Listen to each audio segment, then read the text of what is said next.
नमस्कार साथियों, good morning. आपका द इनके स्टडी के यूट्यूब चैनल पर मैं नवीन कुमार एक बार फिर से स्वागत करता हूं। तो आरओ की प्री परीक्षा कल यानी उत्तर प्रदेश समीक्षा अधिकारी और सहायक समीक्षा अधिकारी की कल एग्जाम होना है 11 फरवरी 2024 को। तो केंद्र में पहुंची सामग्री, जी हाँ, लगभग लगभग बहुत बड़ी संख्या में इस बार जो है कि आरओ की प्री परीक्षा में अभ्यर्थी शामिल हो रहे हैं। दो पालियों में एग्जाम होगा। सुबह की पाली में 9:30 से 11:30 बजे तक है, और शाम की पाली में जो है कि 2:30 बजे से लेकर 3:30 बजे तक है। तो शाम के पाली में हिंदी के 60 प्रश्न पूछे जाते हैं, और जो सुबह के पाली में है, जो जीएस के हैं, 140 प्रश्न पूछे जाते हैं। तो उत्तर प्रदेश लोकसभा आयोग द्वारा 11 फरवरी को कल एग्जाम कंडक्ट कराया जा रहा है, जो कि आरओ और एआरओ से क्या होगा। उसके बाद सक्षमता परीक्षा का नियोजित शिक्षक विरोध कर रहे हैं, लेकिन अब कहीं ना कहीं उन्हें जो है कि 5 मौके मिलने जा रहे हैं। पहले जो है कि 3 मौके की बात कही गई थी, लेकिन अब इससे बढ़ाकर जो है कि शिक्षक विभाग 5 मौकों में तब्दील करने जा रहा है। लेकिन नियोजित शिक्षकों का कहना है कि बिना शर्त के, किसी भी बिना शर्त के जो है कि सक्षमता परीक्षा का आयोजन किया जाए। इसी वजह से जो है कि सक्षमता परीक्षा के लिए जो इन दोनों ऑनलाइन आवेदन की प्रक्रिया चल रही है, उसमें बहुत ही कम ही आवेदन आए हैं। तो अब इस पे जो है कि जो मुख्य सचिव है के पाठक इस पे विचार कर रहे हैं, और अभ्यर्थियों को राहत देने के लिए कहीं ना कहीं फैसले ले रहे हैं। तो आज से जो है शिक्षक भर्ती का आवेदन शुरू हो जाएगा। आज 10 फरवरी है, और शिक्षक भर्ती का आवेदन 23 तक होगा, 10 फरवरी से 23 तक। तो 23 फरवरी तक विलंब शुल्क के साथ मौका मिलेगा। तो यहाँ पे एक बात कही गई है, जिसमें कि एप्लीकेशन में गलती करना होगा फ्रेश रजिस्ट्रेशन, यानी अब कोई अभ्यर्थी एप्लीकेशन में गलती करता है तो उसके लिए फ्रेश रजिस्ट्रेशन करना होगा। लेकिन यहाँ पे बात यह है कि उनको उसे जो है कि पहले पेमेंट करना होगा। तो वैसे अभ्यर्थी जिन्होंने ऑनलाइन आवेदन की प्रक्रिया पूर्ण कर ली हो, फिर भी किसी त्रुटि के कारण आवेदन रद्द करना चाहते हैं, तो ऑनलाइन आवेदन की अंतिम तिथि के पूर्व अपने आवेदन को रद्द करते हुए उसी मोबाइल नंबर व ईमेल से दूसरा रजिस्ट्रेशन नए सिरे से परीक्षा शुल्क का भुगतान करके आवेदन पूरा कर सकते हैं। तो ऐसी स्थिति में पूर्व में किया गया परीक्षा शुल्क भुगतान वापस नहीं किया जाएगा। आवेदन के क्रम में किसी भी स्तर पर बदलाव का प्रावधान नहीं है। तो एक बार जो है कि परीक्षा शुल्क जमा हो जाने के बाद अगर दोबारा फ्रेश रजिस्ट्रेशन करते हैं, तो जो आपका परीक्षा शुल्क है वो वापस नहीं होगा। 23 फरवरी तक जो है कि आपके पास डेट है। 25 फरवरी तक विलंब शुल्क के साथ डेट रहेगा फॉर्म भरने के लिए। तो सहायक प्रोफेसर की बहाली के मामले में एकल पीठ का फैसला निरस्त कर दिया गया है। तो हाईकोर्ट ने इंदिरा गांधी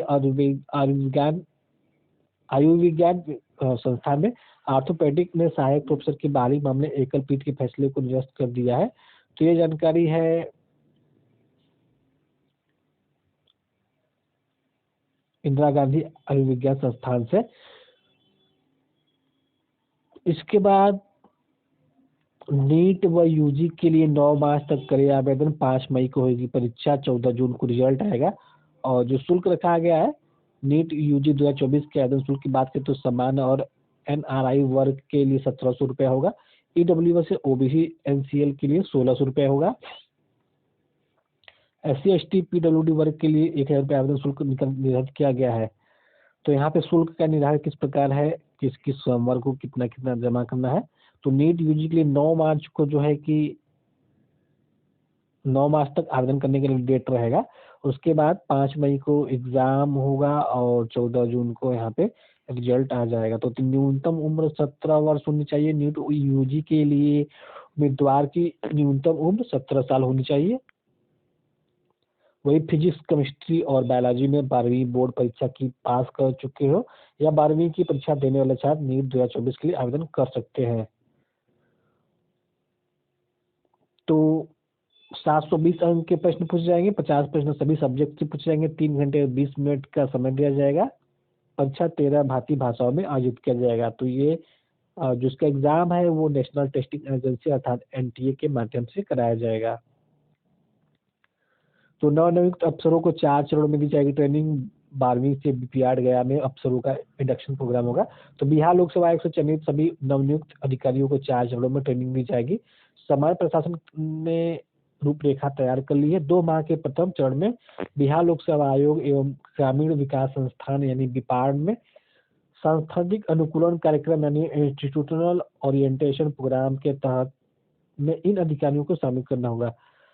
तो जो भी बिहार लोकसभा आयोग के माध्यम से पास होते हैं अर्थात जो पीसीएस होते हैं, तो उनको जो है कि ट्रेनिंग की बात की जा रही है कि इन्होंने को 4 चरणों में ट्रेनिंग दी जाएगी। तो ही भारत सरकार ने चौधरी चरण सिंह, नरसिम्हा राव और डॉक्टर स्वामीनाथन को भारत रत्न देने का ऐलान किया है। तो इसी प्रकार अब कुल 5 लोगों को जो है कि 2024 में ऐलान किया गया है भारत रत्न देने के लिए। तो आप सभी परिचित होंगे कि चौधरी चरण सिंह जो है कि उत्तर प्रदेश के मुख्यमंत्री, देश के वित्त मंत्री, उप प्रधानमंत्री व प्रधानमंत्री रह चुके हैं। जनता दल के संस्थापक, उप प्रधानमंत्री रहते हुए नाबार्ड की स्थापना करवाई थी। तो 5 लोगों को इस साल दिया जा चुका है भारत रत्न। 1954 में हुई थी इसकी शुरुआत। पीवी नरसिम्हा राव जो है कि कानून एवं सूचना मंत्री रह चुके हैं, स्वास्थ्य एवं चिकित्सा मंत्री भी रह चुके हैं, शिक्षा मंत्री भी रह चुके हैं। देश के 9वें पीएम इनके शासनकाल में ही अर्थव्यवस्था में उदारीकरण आया था। बिहार के पूर्व सीएम कर्पूरी ठाकुर व पूर्व उप प्रधानमंत्री लालकृष्ण आडवाणी भी हो चुके हैं सम्मानित।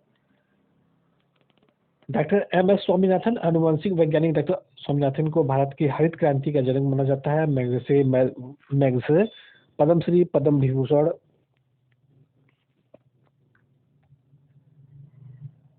और पद्म विभूषण सबसे इन्हीं सम्मानित किया जा चुका है।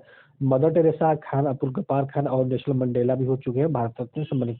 तो इस प्रकार जो है कि इस साल जो है कि चौधरी चरण सिंह, पीवी नरसिम्हा राव, डॉक्टर स्वामीनाथन के साथ ही साथ लालकृष्ण आडवाणी और कर्पूरी ठाकुर को भारत रत्न देने की बात कही गई है। तो 40,000 प्रधान शिक्षक व 6,000 प्रधानाध्यापकों की बहाली जल्द होगी। तो बिहार जो है नए कीर्तिमान रच रहा है, तो उसी के क्रम में 40,000 प्रधान शिक्षक की भर्ती करेगा व 6,000 प्रिंसिपल की भर्ती करेगा। और 1ली से 8वीं तक 50,000 शिक्षकों की निकलेगी भर्ती। ये चौथे चरण की बात हो रही है। क्षमता परीक्षा में 5 चांस देने पर विचार हो रहा है। तो 40,000 प्रारंभिक या प्राइमरी स्कूल में प्रधान शिक्षक के पद रिक्त हैं। बिहार में प्रधान शिक्षक की भर्ती के लिए बिहार लोकसेवा आयोग की तरफ से प्राइमरी टीचर के विभिन्न 40,000 रिक्त पदों पर भर्ती के लिए विज्ञापन जारी किया गया था। हालांकि तकनीकी पेश से परीक्षा नहीं हो सकी थी। इस तरह करीब 2 साल से इन भर्तियों का इंतजार किया जा रहा है। तो तीसरे चरण की शिक्षक भर्ती के लिए आज से आवेदन होगा। तो 10 फरवरी है, आज से ऑनलाइन आवेदन की प्रक्रिया शुरू हो जाएगी। तो चौथे चरण में 1ली से 8वीं कक्षा के लिए 50,000 अध्यापकों की होगी नियुक्ति। जी हाँ, ये बात हो रही है चौथे चरण की। तो चौथे चरण में 50,000 केवल जो है कि 1ली से 8वीं तक की भर्ती आएगी। और ये भर्ती जो है कि तीसरे चरण के रिजल्ट के बाद जो है कि इस पे प्रक्रिया शुरू हो जाएगी। तो क्षमता परीक्षा नियोजित शिक्षकों को 3 के बदले मिल सकते हैं 5 मौके।